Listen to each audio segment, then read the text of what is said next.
Okay, where do we start? Miami, Buffalo. If you look back at my picks, you'll know that I thought about Miami, but I thought Buffalo would win on the strength of just being the better team. And they still are, but it frustrates me because I thought to myself, Buffalo, I don't trust them on the road. Miami's not too bad. It's a divisional game. Miami is desperate. I thought these things to myself, and I ended up going with Buffalo anyway. And the house kind of came crashing down on Buffalo today. They're so used to coming up big in the fourth quarter. In this fourth quarter, they were awful. They turned it over. They gave up drives to the Dolphins' offense. They couldn't do anything right in this fourth. Trent Edwards made several mistakes actually late in the game. Not something he was doing at any point throughout this season so far. But he's a second-year quarterback. He's got a lot to learn. That's the kind of stuff that is going to happen. I'll say it again. Marshawn Lynch, good running back, needs to get better. Needs to start getting more yards per touch. Right now it's something like 3.6 or 3.7. That's the same yard per carry average people made fun of when Reggie Bush had. That he had the 3.6 yard per carry average in 2006, and people made fun of him left and right. Lynch is just as bad so far this year. Miami. This team's fun. This Miami team is fun. They're not great, but they have all those trick plays they run. The wildcat, the handoffs to the quarterback who then throws it downfield. They have Ricky Williams, which is like instant fun. They have Ted Ginn Jr., who for some reason exudes being fun. I don't know why. And they have Joey Porter having by far the best season of his career.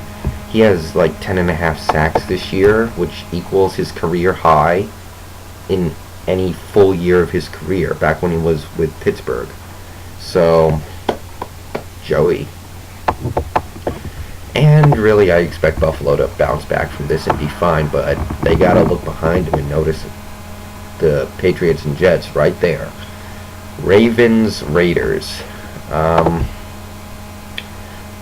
There was this play, it was a kickoff, that looked like it was going to angle out of bounds at either the 1 or go into the end zone for a touchback, and the Raiders returner caught it at the 1 and then just kept running out of bounds. He ran right out of bounds at the 1, which, spots the ball at the 1. It was a kickoff. He can either let it go through the end zone or let it go out of bounds. Either one would be great. I think that says so much about this Raiders organization right now. Hopefully things will turn around, because I want to see Jamarcus Russell succeed. I feel bad for him with all this crap he's putting up with, and it's just weird what this franchise has turned into. It's a lot like the Knicks over in the NBA. Russell obviously struggled. His completion percentage is something atrocious, I'm pretty sure. Could not run the ball. Where the hell was Darren McFadden? Was he hurt? I didn't know.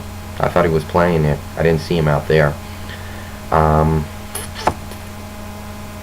They generated a couple of big plays on offense actually, but couldn't string anything together. That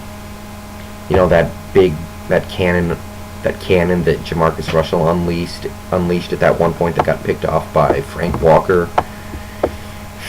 Not the kind of stuff you need. Lots of sacks, the safety. Nothing going for the Oakland offense. Ravens. I don't know what to make of this Baltimore team right now, but I will say, I predict that at the end of this year, they're going to have a chance to win their division. I'll get more into that later, but it's another kind of a fun team. It's fun to watch Joe Flacco immaturate himself into the NFL, playing, getting better. They got a bunch of people in the backfield that can all contribute in their own way and play pretty well. They still got that great defense that, of course, I like. You guys know how I feel about Ray Lewis. There's not a ton to say about this game because it was the Raiders, but I think Baltimore is going to be in a good position at the end of the year. Cardinals, Panthers. Isn't it just like Arizona to blow a game on an extra point that got botched? I mean, that wasn't technically... I mean, at the end of the game, maybe it would have mattered, maybe it wouldn't, we don't know, but isn't it just like them? And every team has their stupid screw-ups, I know, but Arizona's become so notorious for it. You just put name to face when you think about a mistake like that now. So in a year when they're trying to get rid of that losing stigma, in a year when they're trying to prove that they're not like that anymore, I don't know. I don't know what the coaching staff is doing down in Arizona. Not running the ball very much as of late.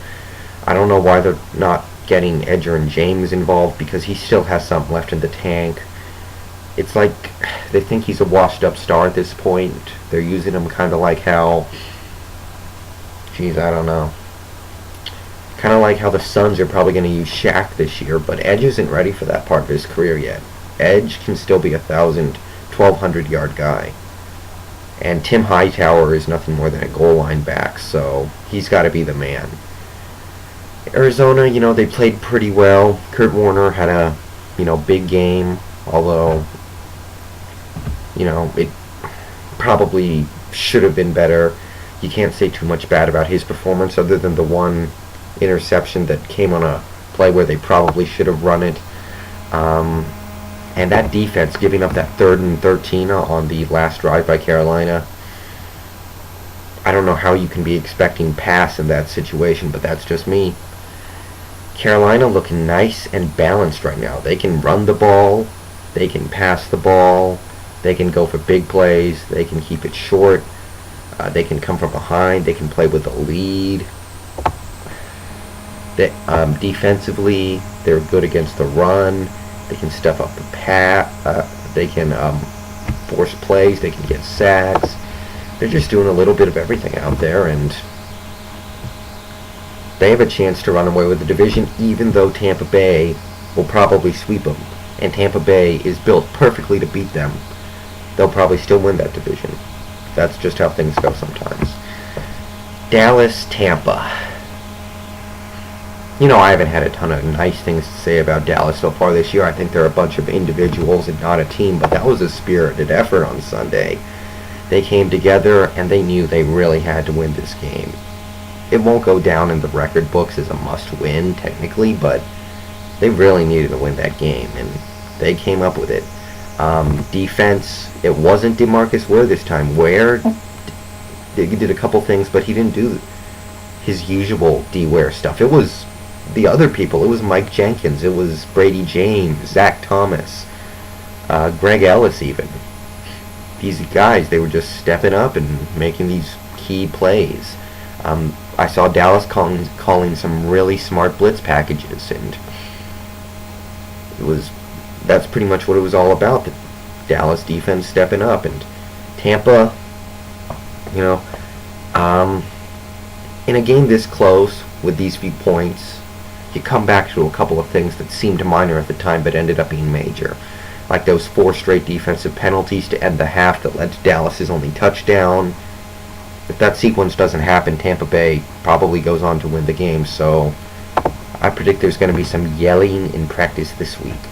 And when it came down to it and they needed a big play from one of their playmakers at wide receiver or running back or tight end or whatever, nobody could do it. And that's going to be a problem at some point, because you need somebody you can trust to come up with a crunch time play, and I'm not sure Tampa has that guy. They have a couple of good guys, but you need somebody who can step up.